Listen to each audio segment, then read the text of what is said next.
This is Network 18. And you are watching CNBC TV 18.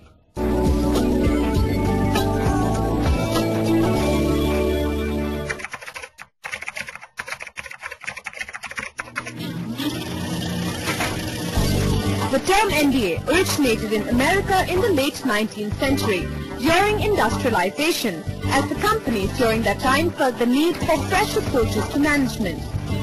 A century later, MBA is perhaps the best known of all professional degrees and a must-have for anyone looking for professional growth.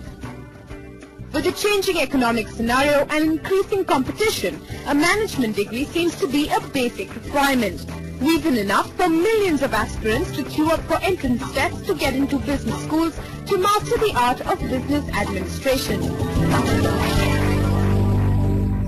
In today's uncertain world where knowledge can be Googled, there is an urgent need for crafting a new breed of global business leaders who, as decision makers in a fast-changing world, can handle complexity, will win trust and confidence, but most of all have the skills, the vision and the winning attitude to succeed in this new era. But getting into a B school is not as easy as it sounds.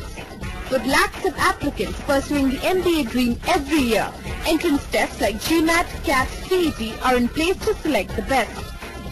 In India alone, about 3 lakh applicants appeared for the CAT in 2008. Outside India, different countries have in place different admission tests for courses offered in their respective regions. To meet the need, business schools have been mushrooming across the country. In India, colleges like the IIMs and P Jain are already names to reckon with. The total number of colleges offering MBA programs is increasing by the year. At last count, the number stands at 1,600.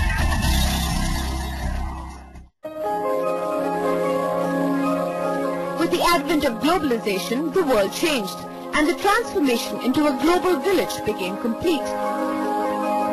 To cope with the change, the B schools have been thinking of ways to tackle the challenges posed by the new world order.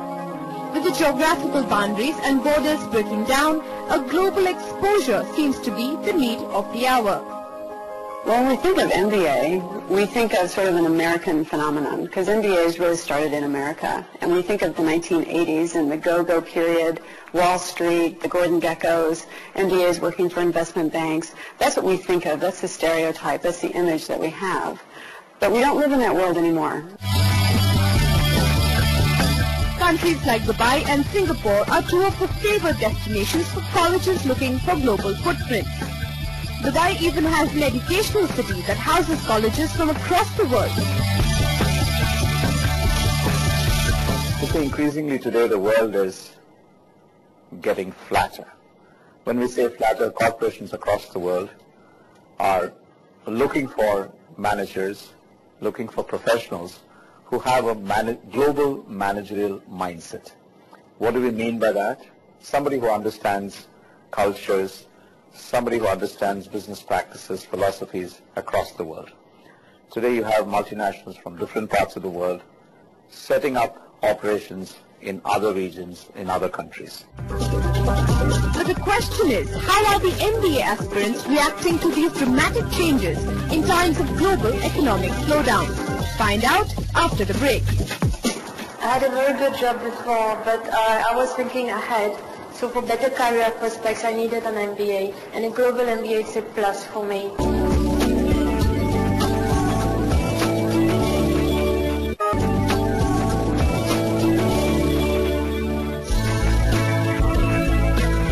While the global economic slowdown handicapped industries across the globe, B schools across the world seem to be making most of the situation. Interestingly enough, recession, it seems, is the best time to enroll. Recession is a good time to study because during recession the activity level is low and you don't have much opportunity to perform, to showcase your talent. So I think it's a right move to come out from work and do a full-time study, so to get yourself prepared for during the upturn. Then when upturn comes, you'll become a better person and you'll stand out of the crowd. During a recession, what you see is that MBA applications are countercyclic, meaning that you see an increase in the number of people applying to programs like MBA programs. What people are trying to do is they're trying to increase their skill set. They're looking for new opportunities. And so sometimes you can stay in your organization and find those within the organization you've been working for. Other times you decide, you know, this is a good time to go back to school, because I bet the professors at MBA school are also trying to come up with strategies about the recession, and they probably have an idea of what's coming next. So I think this is a time for me to skill up, get some new skills, get that MBA I always wanted.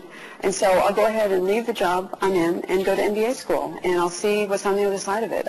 I think they see it as a transition into the next chapter in their career. But the students are not just looking for any old MBA.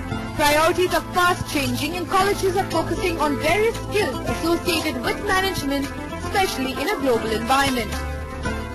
The ability to adopt somebody else's point of view, to be open-minded, to be flexible, to be imaginative and understanding and sensitive culturally, to be able to think in a creative sort of way.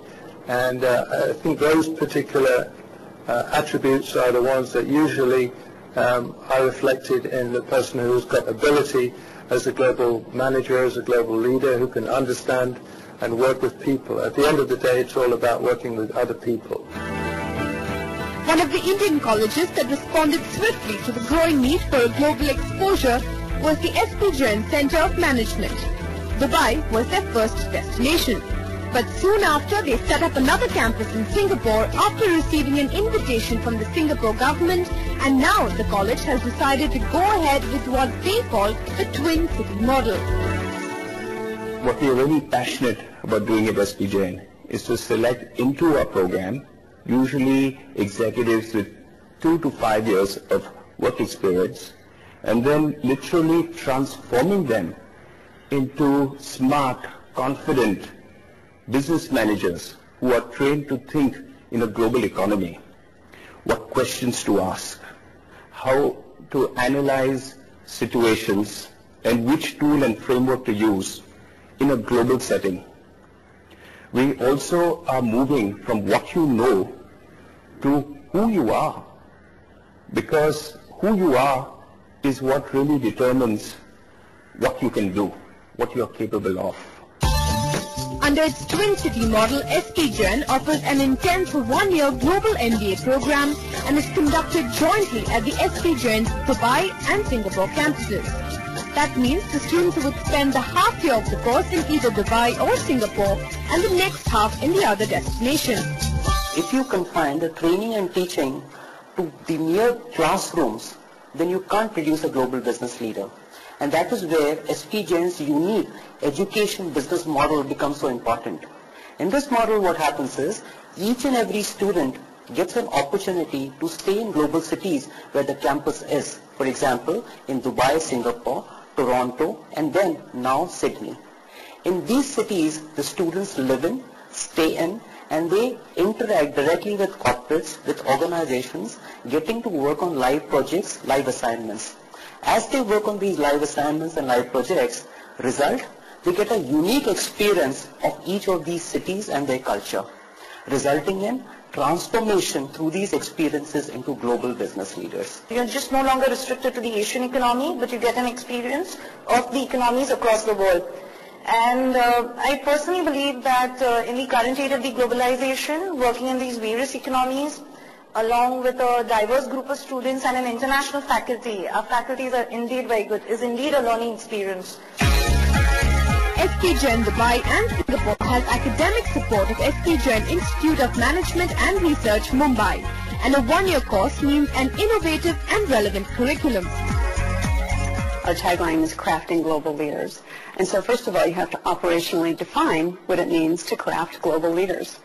So, like most traditional MBA programs, we have all of the hardcore skills such as finance, marketing, supply chain, entrepreneurship. These things are offered in our program, but we balance that with soft skills. things like negotiation, presentation skills, communication styles, different ways of operating in the world, understanding cross-cultural differences, perspective taking.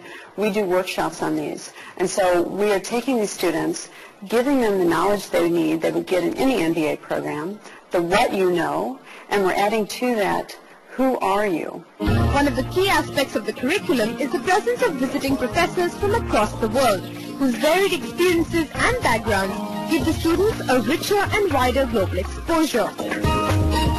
Last year we have had faculty in excess of 400 coming from nearly 20 different countries. The learning is made possible not only by these global perspectives that are imparted by this cohort of faculty, but also by way of rigorous interaction with one another, that is peer learning, and also a whole lot of projects that they do for the industry. First of all, most of the lectures